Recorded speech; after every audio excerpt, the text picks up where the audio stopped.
줄기세포 치료에 대한 관심이 높기 때문에 요새는 줄기세포 주사도 있고 줄기세포 이식술도 있는데 두 치료의 차이점이 어떤 것들이 있는지 궁금합니다. 네, 이걸 좀 잘 들어보시면 좋을 것 같습니다. 요즘에 본인의 몸에서 뽑은 줄기세포를 주사를 많이 맞으신 분들이 꽤 많으신데요. 이 자가골수 줄기세포 주사 치료랑 그다음에 이제 우리가 아까 방금 전에 얘기했던 태아의 태주에서 뽑은 성체 줄기세포 이식술이 있습니다. 그래서 말 그대로 주사랑 시술인데요. 주사는 말 그대로 한계가 있습니다. 관절염이 초기 단계, 우리가 1기나 너무 건강한 무릎이나 아니면 4기일 때는 효과가 없습니다. 그래서 2기에서 3기 사이에서 관절염이 심하지 않은 사람한테 해당이 되고 이 자가골수는 본인 몸에서 뽑은 줄기세포이기 때문에 네. 재생 능력에 한계가 있습니다. 그래서 너무 심한 관절염은 효과가 없는데 이 태아의 태출에서 뽑은 줄기세포는 시술을 통해서 직접 보면서 모심듯이 이 줄기세포를 주사로 주입하고 나오기 때문에 근본적으로 연골을 재생시켜서 한 번의 시술로 이제 연골을 근본적으로 재생시킬 수 있는 시술 방법이 차이점이라고 할 수 있겠습니다. 네. 그래서 줄기세포 이식술 받고 얼마나 좋아졌는데 저희가 실제로 그 사례를 좀 보여드리도록 하겠습니다. 66세 어머님이신데 연골이 많이 벗겨지셨는데 골다공증이 있어서 수술을 못하는 상태셨다고 해요. 네, 예. 이 어머니 같은 경우는 이제 골다공증, 우리가 인공관절이라는 것은 땅이 단단한 그 땅에 건물을 올려야 오랫동안 건물이 튼튼하게 있듯이 우리가 골다공증이 있으면 뼈가 약하면은 그 뼈를 기반으로 해서 쇠 그 인공 구조물이 들어가기 때문에 뼈가 약하면 내려앉을 수가 있습니다. 그래서 골다공증이 심하신 66세 젊으신 어머님이셨는데 네. 이렇게 내려갈 때 통증과 잘 때 극심한 통증 이런 것들이 결국은 왼쪽 그 사진을 보게 되면 이건 관절경 사진인데요. 하얀 연골로 덮여 있어야 할 부위가 불그스름한 뼈로 다 드러나서 뼈가 다 드러나는 부분입니다. 그래서 이런 퇴행성 관절염으로 염증이 너무 심하게 악화되니까 밤에도 아프고 쑤시고 게다가 이제 골다공증 때문에 수술도 못 한다고 하니까 네. 방법이 없으셔서 어떻게 다른 방법은 없을까라고 고민하셨던 분이었습니다. 근데 다행히도 이런 줄기세포 이식이 가능한 적응증에 해당이 되셔서 모든 분이 다 이렇게 될 수 있는 건 아니지만 시술 후 잘 이식이 돼서 결과적으로 12개월 뒤에는 아까 그 불그스름한 부분이 다 하얀 연골로 잘 재생되었던 좋은 결과를 보였던 한 분이라고 할 수 있겠습니다. 시술 전, 시술 후 사진가 너무 극명한 것 같아요. 이런 네. 표현이 맞을지 모르겠지만 누더기 옷을 입고 계시다가 맞습니다. 갑자기 비단 옷으로 갈아입은 느낌으로 네. 이제 무릎을 예쁘게 이제 치료를 하셨는데 다음 사례도 만나보도록 하겠습니다. 60대 어머님의 사례인데 자고 일어나면 그렇게 무릎이 뻣뻣하게 굳어 계셨다고요. 네, 이게 아침에 자고 일어나면 좀 개운하게 일어나고 싶은데 다리가 말썽이라서 이게 네. 한 번에 못 일어나고 뻣뻣해서 정말 이제 한 번 일어나려고 하면 정말 천근만근의 몸을 일으키 세우기 위해서 정말 통증 때문에 고생하셨던. 그러니까 네. 아침이 시작부터 너무 이게 이제 힘겹게 시작하시는 힘겨운 거죠. 거죠. 출발을. 예. 네. 그러니까 상쾌하게 시작하고 싶어도 다리가 아파가지고 네. 그래서 계단 오르고 내리는 것이 특히나 힘들고 걸을 때 너무 불편하고 아프다. 라고 하셨던 분 중에 한 분입니다. 그런데 나이는 60대시니까 너무 젊으신데 그쵸. 인공관절은 보통 우리가 이제 65세 이상의 대부분 이제 나이대 권하기 때문에 아직은 좀 대부분 병원에서 그냥 참고 지내라. 아직은 좀 젊으니까 그냥 좀 더 약 먹고 또 경우에 따라서는 뭐 주사 맞고 이런데 아무리 주사 맞아도 효과가 없다 보니까 어떤 방법이 없을까라고 해서 상담받으러 오셨던 분 중에 한 분입니다. 그래서 왼쪽 사진을 보면 연골이 다 벗겨져서 이게 뼈가 드러났는데 이런 분한테 다행히도 이게 줄기세포 이식을 할 수 있는 좋은 적응증에 해당이 돼서 네. 이제 이식을 했고요. 결과적으로 20개월 뒤에 결과를 보니까 저렇게 심한 연골이 다 벗겨져서 거의 뼈가 드러났던 분도 연골이 잘 재생이 돼서 지금 현재로서는 아주 또 아침에 잘 일어나시고 상쾌하게 일어나시는 좋은 결과를 보였던 분 중에 한 분이라고 할 수 있겠습니다. 네, 너무 다행입니다. 저 누덕누덕한 벗겨진 연골이 남의 얘기가 아닐 수 있습니다. 지금 무릎 통증이 있으시다면 내 연골도 저런 모습이실 수 있거든요. 궁금증 저희 쪽으로 문의 주시면 되겠습니다. 시청자 참여 방법 다시 한번 안내해드리고 여러분들의 문의 전화 받아보겠습니다.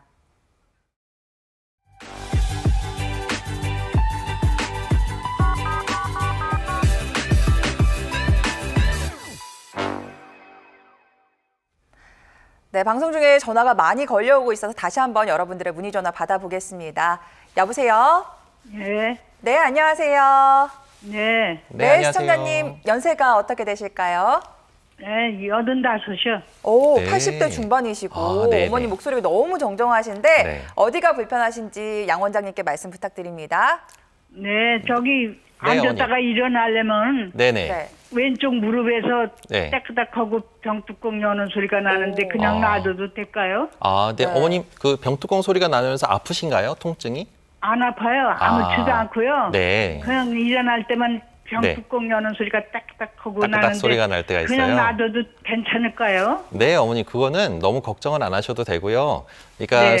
소리만 나는 거는 그렇게 크게 걱정은 하지 않습니다. 근데 이게 딸까닥 하는 소리가 나는 경우가 이 뼈가 부딪히면서 이게 그렇게 네. 소리가 날 수가 있고요. 또 한 가지는 이제 그 인대라는 조직이 거기서 낑기거나 그게 걸렸다가 풀리면서 그게 이제 무릎의 관절에 이제 근육이 빠지고 어머님 연세에서 이제 보통 근력이 많이 빠지다 보니까 이 앞에 이 모양을 고정하면 슬개골이라는 뼈가 있습니다. 앞쪽에 무릎뼈라고 단단한 뼈가 있는데 그 뼈의 앞에는 아주 강한 대퇴사두 갈래근하고 근육이 있는데 힘줄이 있는데 그 힘줄이 늘어나거나 약해지면은 따가닥 하면서 바깥으로 빠졌다 제자리로 딱 들어올 때 그때 소리가 날 수가 있습니다. 그런데 이럴 때는 어머님 걷기 운동 좀 많이 하시면 이런 소리를 줄일 수가 있으니까요. 근력을 높이는 그 걷는 운동을 하루에 한 30분에서 1시간씩은 좀 걸어보는 걸 추천해 드립니다, 어머니. 네네, 고맙습니다. 네, 네. 어머니. 예, 고맙습니다. 네, 알겠습니다. 원장님, 그 인대가 문제가 있을 때는 걷기 운동을 하면 좋다고 하셨는데 만약에 뼈와 뼈가 부딪히고 있는 상황이라면 그때는 어떻게 해야 되나요? 아, 그럴 때는 너무 과하게 또 이게 소리가 나면서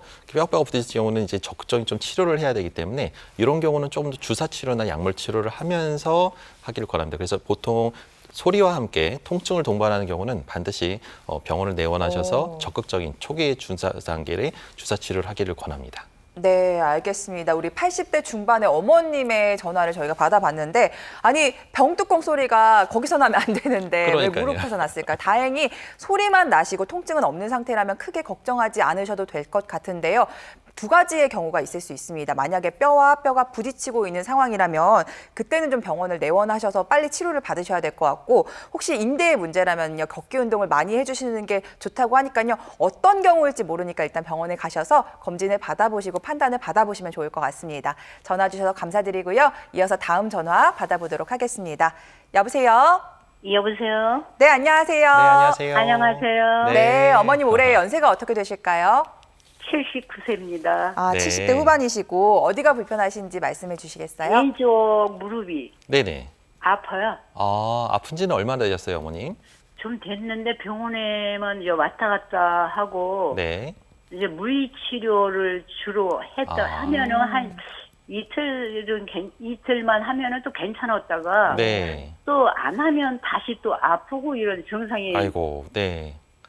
나는데 선생님께서는 이제 네. 네. 그게 뭐 석회가 약간 꼈다고 말씀하시더라고요. 아, 무릎에 석회가 좀 꼈대요. 아, 예. 이게 이제 석회라는 거는 이제 그래도 관절염은 아마 그렇게 심하지는 않고 석회만 꼈다는 거는 이제 노화 현상 중에 우리가 관절대도 어느 관절이든 간에 이게 석회물이 이제 연골판에 쌓이면서 딱딱해지는 이런 증상이 있을 수가 있습니다.